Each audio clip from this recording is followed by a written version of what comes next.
The Cincinnati Bengals are 0-3 heading down to Bank of America Stadium to try to knock off the Carolina Panthers as we approach game time. Let's get you caught up on the latest and talk about if they can pull this off.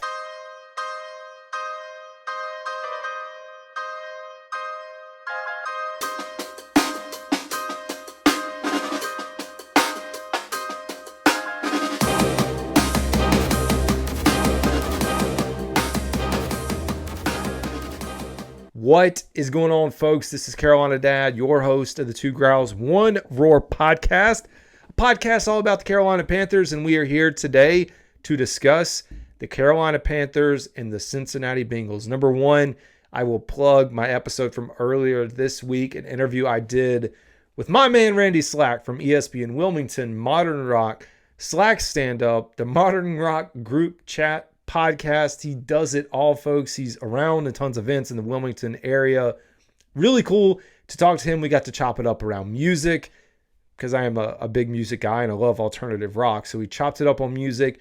We talked about his time in Pittsburgh, covering Pittsburgh radio and doing a radio show for the Pittsburgh Steelers as a Cincinnati Bengals fan, his fandom. And of course, we got into the game. Last week I did this and I thought it would be important. Like, let's just jump right in, folks. How often are we coming into these situations in the NFL, this situation, I should say, where you have the Cincinnati Bengals winless right now, favored over a team with one win. And I think that says a lot about the faith in the Cincinnati Bengals. Their offense has been productive. There is no doubt about that at all. If you go back and look at the stats, and very briefly before this, I was pulling it up. They're 13th in points per game, 15th in yards per game. So they're putting up about 22 points per game, 326 yards per game. So really good stats. And then 5.8 yards per play, 11th in the NFL, 10th in third down conversions, and 8th in fourth down conversions. Red zone scoring is at number 15 in the league. To the flip side, when you talk about the defensive side of the ball for the Panthers, we know they had a very rough start. First two games of this year, giving up a lot of points, a lot of those in New Orleans. Carolina is 32nd in points allowed per game, 24th in yards allowed. So they're at least yards allowed coming down a little bit. Points per game, it's hard to overcome when you're doing what you did in the first 2 weeks of the season. Yards per play is 5.7. And then opponent third down conversion percentage is 47%. We know the Cincinnati Bengals offense is going to be a force to reckon with. When I had Randy on the show, we talked about the Bengals and looking at their attack and how they can just spread the ball around. And like Joe Burrow has been fantastic this year. It's hard to look, and we even heard Ejiro Evero say it this week. When you look at the film and watch them play, and you look at the stat lines, it's hard to see how this team is where they are. I know you're talking about like a missed field goal. You're talking about a defensive letdown. And I think that's an opportunity for the Panthers to, again, take advantage of a defense that isn't doing so well. We saw what they did last week against the Las Vegas Raiders, and a lot of folks never would have imagined that Andy Dalton would have come out of the gate slinging it the way he did. You come into this game now with Andy Dalton, the former quarterback, of course, of the Cincinnati Bengals, and Joe Burrow is the only two quarterbacks in the NFL to this point. No, it's only 3 weeks, but to throw for over 300 yards passing and 3 touchdowns in one game. They both did it in the same week. Andy on Sunday, Joe Burrow on Monday, but you again have the Bengals at 0-3. We know 0-3, 0-2, 0-4 starts. Not winning, it puts you in a very big hole to try to make the playoffs. And the AFC North is a very tough division, as I would know, with Nolan being a very big Baltimore Ravens fan, who also, they're kind of not doing so hot either. Panthers offense came alive last week. Andy Dalton at the helm unlocked a lot of stuff, and he made a lot of national media eat crow. Even though Rex Ryan still doesn't want to eat his crow and stands on his pedestal, there's no doubt in my mind that we saw at just a new level for this team, this offense. This week for the Carolina Panthers, there are concerns with Damian Lewis out. with Adam Thielen out, you're going to have some guys stepping up. Chandler Zavala coming into play. Robert Hunt, also questionable, although I hope he does get out there and play. You would have Brady Christensen as his backup. On the receiver front, you're going to have a lot of Mingo, a lot of Xavier Legette, and David Moore. And then I think they'll slowly work Jalen Coker into the lineup. But let's not forget about Tommy Tremble. I think that's one thing you cannot do. Is Tommy Tremble had some big plays last week. One looked good, as always, as a blocking tight end, but also made some catches. We know about the work that him and Chuba Hubbard have been putting in. And I look for the Panthers to rely on the run game once again with Chuba Hubbard. I look for them, if they're going to win this game, Chuba's got to crack 100. Miles, I don't know that he's going to do that much, but crack 100 with Chuba. You're going to need, as Randy said, you're probably going to need to score like 4 touchdowns to stay competitive in this game. I think the over-under is floating around 47 points, so that's manageable. Speaking of points per game, the Panthers offense coming into last week averaged about 6 points per game. And that's only 2 games, but 6 points, not good. They are now up to 16.3, which puts them at 26 in the league. The Bengals are giving up 26.7 points. So, I mean, it's very competitive. If the Panthers can replicate last week, just get a few stops. That's all it's going to take. Get a few stops. Pressure, I know, is harder, but we saw what happened when the Panthers had a lead. It's just a different mindset. And it resonates with everyone. It trickles down into all the guys on the team and every aspect of this. Like, they're going to have to deliver. There's no doubt about that.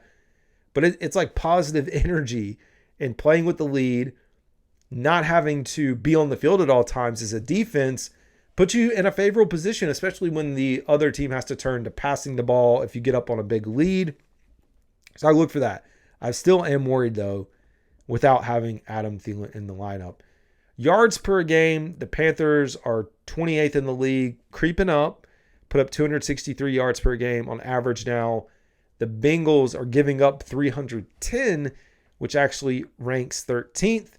Yards per play, Panthers again starting to see with Andy Dalton, injecting his mojo into this, 4.6. And then which is 27th in the league, the Bengals 5.2 yards per play given up on the defensive side of the ball, which is 14th. So it's not terrible, but I know they're going to be missing some pieces on the defensive front, which should give Chuba Hubbard another chance. But again, we talk about the offensive line. You look at the left side with Ike Ekwonu and Chandler Zavala now. They got to figure it out. And they played very limited time together at NC State. A lot of fans don't know. I mean, you say, oh yeah, these guys went to NC State together. I think they played like 2 or 3 games max, 3 or 4 maybe. And because of injuries and things that happened. So it's not like these guys have a ton of chemistry. Chandler Zavala transferred into NC State. So it's not like you're going to just trot these guys out there and they're naturally going to just pick this thing up like they've been hitting on cylinders for years and years playing alongside each other. Although, I'll tell you, what we've heard through camp is it has been pretty good for Chandler Zavala. And I hope that we can replicate it because the pass protection for this team has been like top 5 in the NFL. I think even peaking out around like number 2. And I think that's like a week-to-week number. From what I've seen, either way, top 5 in pass protection. I think last week was top 2, like number 2. Pass protection has been there. It's nice to kind of move forward from last week's chaos. If you're a Bengals fan, I mean, from afar, you probably heard about it. But it was a big deal for Bryce Young to sit. And the questions last week were all focused on Bryce Young, no matter what was happening. This week, with the success of Andy Dalton and things kind of settling down and seeing the success that Andy Dalton had, the team's kind of turning their attention into believing. We saw so many players come out here this past week, and they were active on X, which just has not been a thing. Twitter, for those that still don't know what that is, very active there. Even Coach Canales dropped a keep, of course, that goes along with the pounding.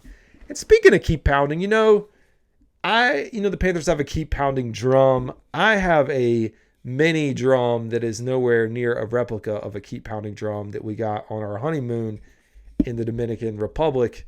And I'm going to keep pounding every game now. So I'm going to keep pounding this. This is my little I don't know, trinket that will represent the keep pounding mantra for the Carolina Panthers. But I look at this and I listen to a lot of radio talk, and I don't think anyone is buying into the Panthers, which could be a good thing. I don't think there's going to be pressure.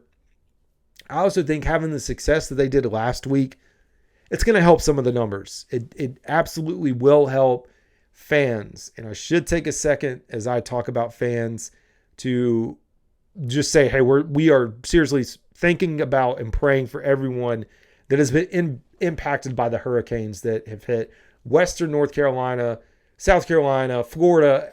I know it's kind of gone up through quite a bit. Everyone, Georgia, that has been impacted by this hurricane.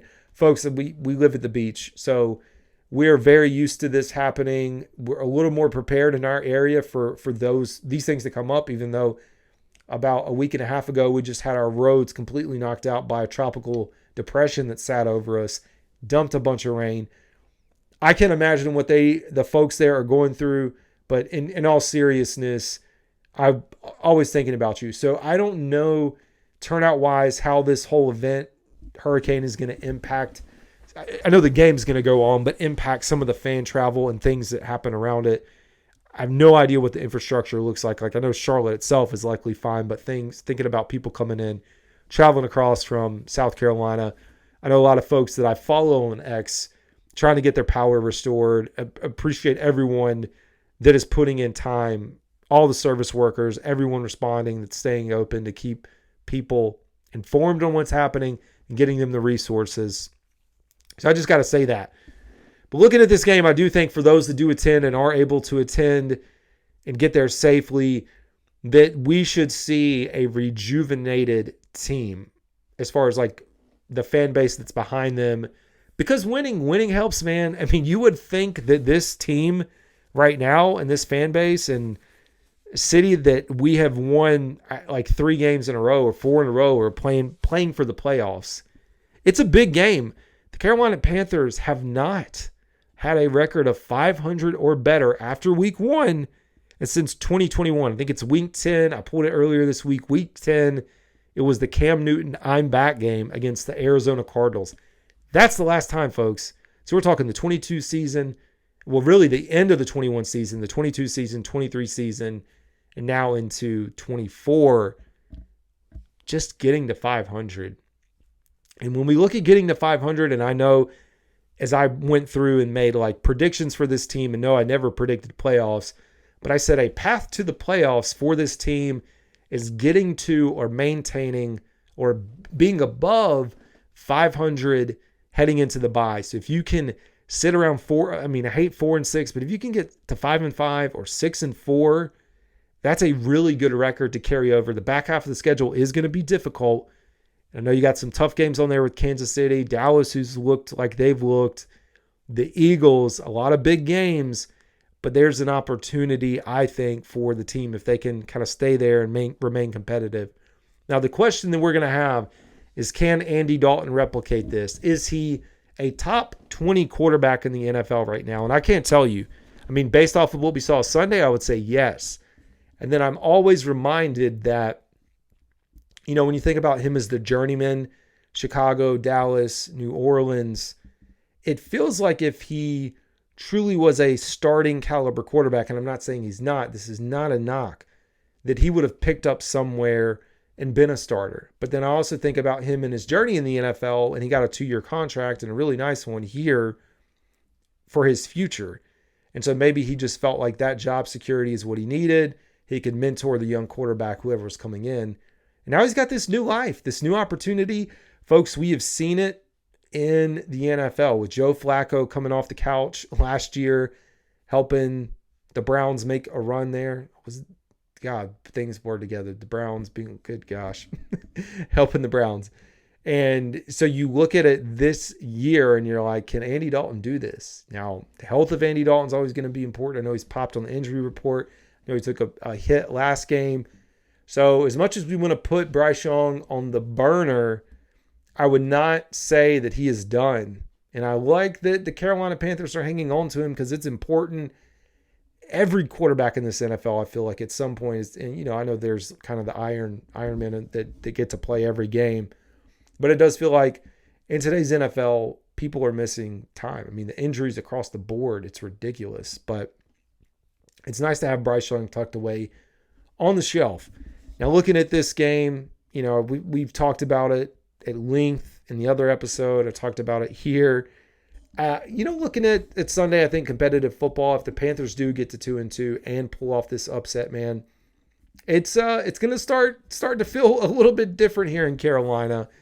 And I don't know that we're prepared for that. I'm ready for it. But as a fan base, having a team at 500 through week 4, I can only imagine how excited folks are going to be. And that momentum will continue to keep building. And as they like to say, keep pounding. So I look for a competitive game. Maybe if you can, force a turnover, if you can get a few stops and you can keep the offense running the same way that it was, relying on the running game, eclipsing 100 yards, we should see a pretty good game for the Panthers on Sunday. So anyways, folks, that's going to do it for today's episode. This is Carolina Dad. Y'all have a good one.